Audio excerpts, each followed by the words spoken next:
আপোনালোকে এটা সঁচা কথা কওক, আপোনালোকে এই নিজৰ চেহেৰাটোৰ ওপৰত আপোনালোকৰ কোনো বিশ্বাস নাই নেকি বাৰু কওকচোন বাৰু। আপোনালোকে যে এই AI দ্বাৰাই যে আপোনালোকে ফটো এডিট কৰাই যে আপোনালোকে যে ফটো আপলোড দি আছে, কিমান ভয়ংকৰ কাম এটা কৰি আছে আপুনি গম পায়নে?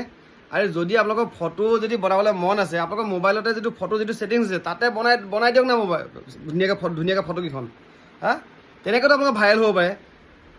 অকণমান নিজকে ভাইৰেল কৰিবলৈ গৈ পেলাই আপোনালোকে বেয়া এটা বিপদৰ কাৰণে আপুনি আগবাঢ়ি গৈ আছে। কিন্তু তাতোতকৈ যদি আপোনালোকে যদি ভালকৈ যদি মানে ফটো যদি বনাবলৈ মন আছে, এই কাষৰ পাৰ্লাৰকেইটাত যাওক, তাতে গৈ ধুনীয়াকৈ দুপইচা খৰচ কৰি পেলাই চেহেৰাটো বনাই লওক।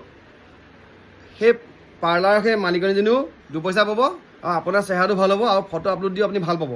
গতিকে এইবোৰ AI লগত আপোনালোকে এইবোৰ আগ নাবাঢ়িব।